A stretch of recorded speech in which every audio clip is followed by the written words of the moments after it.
Hello there. My name is Joshua Goodman, and this is A Goodman's Tale.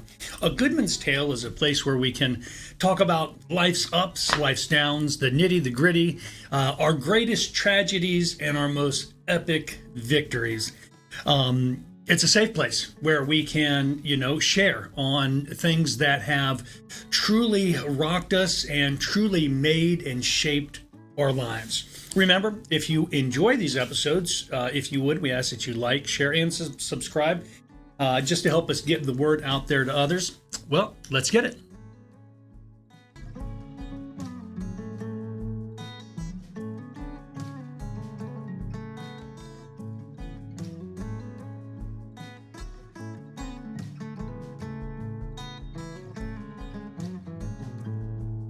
Today we're going to be talking about my 3 trips to China.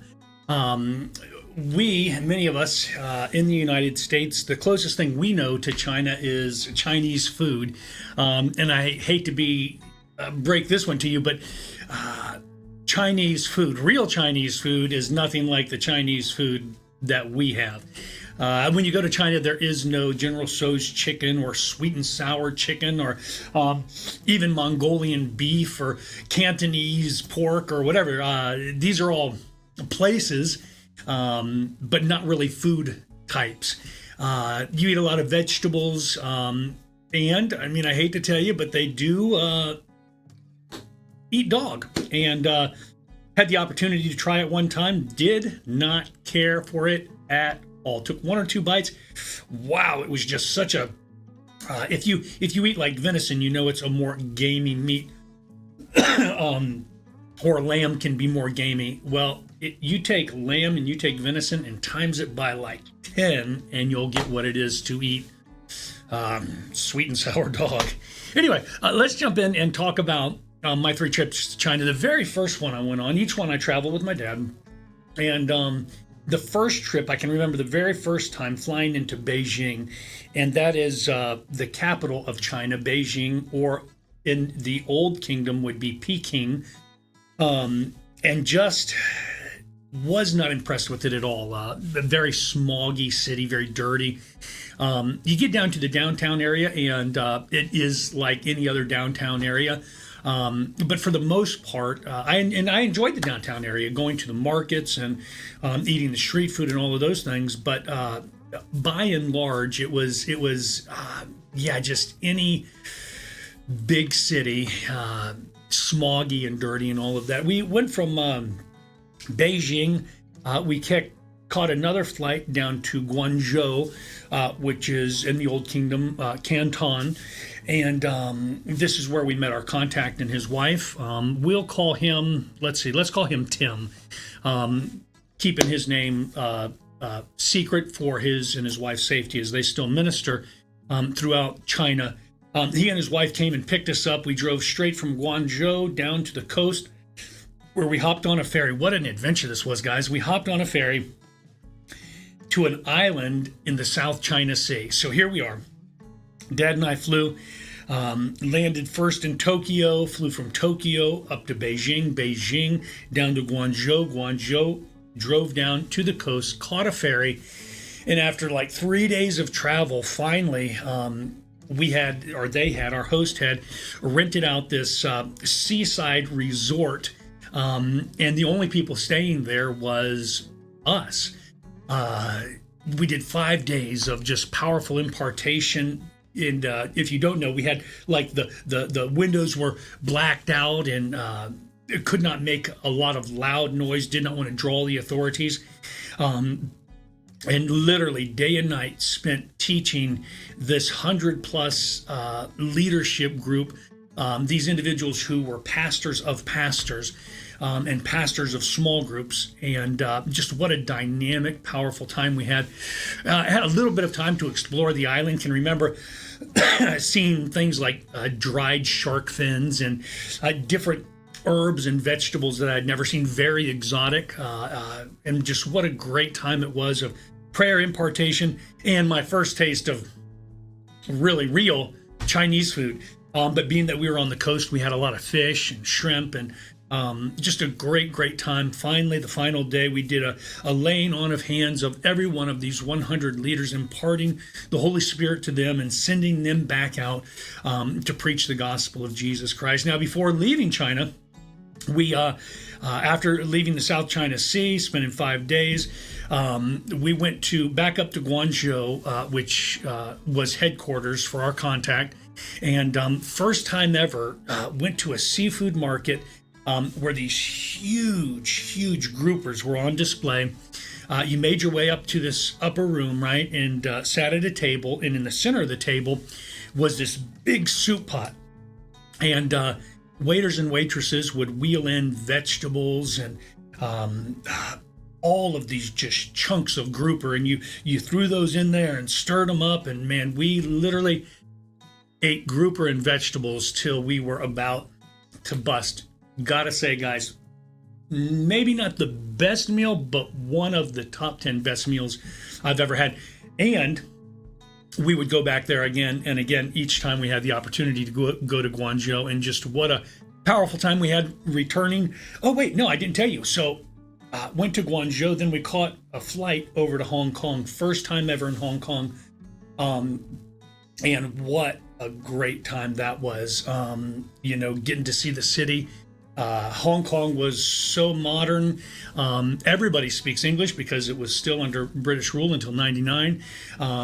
And what just a beautiful modern city. Laser light shows in the evening, right on the river and the bay. What just a great time we had. Returning back home, we gave testimony of all the things that God had done. Just a very good, great, powerful time ministering the gospel in a place where it is illegal still today to preach the gospel of Jesus Christ. Our second assignment, again, flying in to Beijing. I believe we may have spent a night, and then catching a train to the Zhengzhou province to a tea farm. Now, this tea farm is just, it was just an epic place. It was thousands of acres of tea trees, and tea trees were not the only attraction, but this was what they said by far was the best tea in all of China, and therefore in all the world. And needless to say, we did drink a lot of tea, but they also had an amusement park there. They had obstacle courses and zip lines. They had old, thousands of year old Chinese ruins. And so again, we spent the day preaching every day. Again, windows blacked out, teaching morning, noon, and night. On breaks, getting the time to explore this tea farm or go zip lining or go through the obstacle course. Just having a great time. Again, doing 4 or 5 days of teaching, final day of impartation, seeing lives just transformed, people filled with the Holy Spirit, and knowing, because we had been there before, getting testimony of what God had done the previous year through what we had done, that impartation, that encouragement to all of these leaders, and how literally our part in teaching these 100+ leaders, and then to see what they did with that teaching and literally touching the far reaches of China. And here we are now in the interior of China at this tea farm, and just having a great time of impartation. Now, after going, this second trip, after going and teaching, doing the impartation, having a powerful time, we went back and spent a day in Beijing. And this is actually when I had the opportunity to explore downtown Beijing. We were staying in this Marriott, beautiful hotel. One of the days we sneak out on the street and kind of go up and down these alleys and everything, and make our way to this apartment building. Now, in this apartment building, we take this old rickety elevator up to like the top floor and go into an apartment. From going into the apartment, we climb up into an attic, right? And about 10 or 12 leaders are up in this attic. And literally, guys, we spend all day teaching, preaching, and praying for these 10 leaders in secret in Beijing, hiding out up in this attic. Again, what an awesome time it was to be able to just share. And in a place where it's illegal to share Jesus Christ. And here we are hiding out up in this attic in Beijing, preaching the gospel of Jesus Christ, raising up leaders, and just having a great time of doing it. Once again, after we left Beijing, we flew back down to Hong Kong, spent a day or two in the city of Hong Kong, again, just having a great time, hanging out and enjoying the sights. We even went this time, I believe, when we flew out, we caught the train, the bullet train, to the airport out of Hong Kong, which was right next to Disney World, China. And so we didn't go to Disney World, China, but just had the opportunity. Also, while in Hong Kong this time, we went to, what was that market's name? Something like Michelle's Open Market, Michael's Open Market, something like that, Market Square, up in the hills of Hong Kong, buying ties for $1 a piece. Again, Hong Kong still very colonized by the British.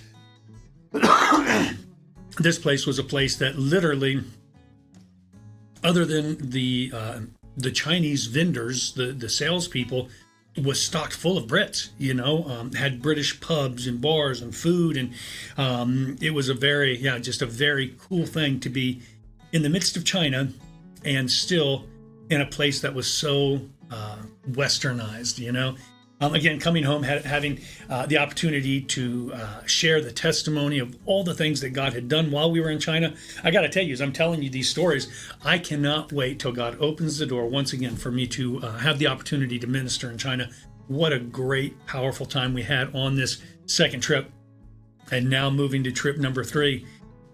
Got to tell you, out of all 3 trips, probably my favorite trip. And well, let's get into it. So again, flying into Beijing. This time we don't go south to the South China Sea. We don't go inland, but instead we go north to Inner Mongolia. Oh, guys, Inner Mongolia, freezing cold, 20 below during the day. I'm just so cold. And we're having to, because this is by far the most rural place we had been. Americans were unheard of in this region. So during the day, we're having to keep our faces covered as to not draw attraction. Of all the, sharing the gospel in a place where it's illegal to share the gospel, this was by far the most exciting because we're in a place where we've got to maintain secrecy. We're almost like God's Secret Service, and keeping our faces covered. Again, going in, teaching 4, 5, 6 days, windows blacked out, not being able to do much travel out on the street because we didn't want to attract too much attention. But after we'd been there maybe 3 days, late one evening, we hop in the van and again, keeping our faces covered, and go to this literal Mongolian grill where it looked like, guys, something out of Indiana Jones. You have this large Mongolian man standing in front of this grill outside and negative, below 20, 30 below. And he's out there, he's cooking on this Mongolian grill, and he's cooking crazy things like he's cooking chicken feet, and he's cooking, some seafood stuff. I don't even know what it was, or I had no idea. Chunks of pork and chunks of beef and lamb and just all sorts of Mongolian meat. And here we are late in the evening. They had these plastic tents, maybe not plastic, maybe tarp, probably tarp. Yeah, tarp gondola tents. And you go inside there and they got these coal heaters that are just heating the place up. And it's vented out through the ceiling, and you're all, squished up together, and the Mongolian chefs begins to bring in all sorts of Mongolian food. Again, I tasted things I have no idea that night what they were. I don't even have a clue. But I can tell you, it's not like any Mongolian grill I had ever seen here in the United States. Having the opportunity to eat like fish balls and just crazy food. And what a great time it was. After doing our 4 or 5 days of ministry, impartation, again, this was by far the most, I'll say, unluxurious, rural, but what a great, powerful time we had. This time, we went back to Beijing. We actually had an opportunity to spend the night in Beijing. We go to the Forbidden City. We go to Tiananmen Square. But in the Forbidden City, years ago, I had seen a special on Food Network, where one of the guys was visiting the Forbidden City, and he got dumplings at this little dumpling place. And I was like, I told my dad, I was like, we have got to get dumplings there. I got to see if if they're as good as he said. So we go there. We order a couple of things in dumplings, guys, and I got to tell you, these guys are turning out hundreds of dumplings at a time. There were just these little small ones, and you had to bite the very tip of them and suck the soup out because they were so hot. But they were some of the best dumplings I've ever had. They were just so good. We spent a couple of days walking around, like I said, Tiananmen Square in the Forbidden City, visiting the Great Wall, which we had done a couple of times. And note to self, the Great Wall is not simply one Great Wall. It's actually in several different sections where you have the Great Wall, over in this area, and it may be a section 100 yards long, and then another section down a few miles away that's another 100 yards long. And so it's actually in sections. It's not just one Great Wall surrounding any portion. So had a great time there. Then we flew from Beijing to Shanghai. First time to Shanghai, going out through Shanghai this time instead of Hong Kong, because we'd gone to Hong Kong twice. And wow, Shanghai is I'll say the money capital of China. And by being the money capital of China, it's almost the money capital of the world, the financial district of China.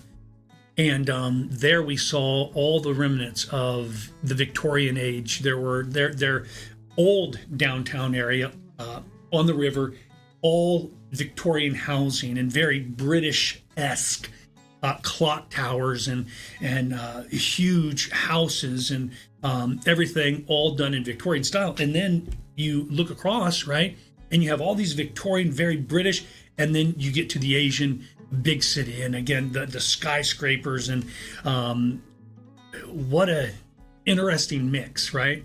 To have this very Victorian British, looking like it's something out of 200-300 years ago in Great Britain, and then next door to that, this very Asian Chinese modern city with all these skyscrapers and beautiful, beautiful buildings.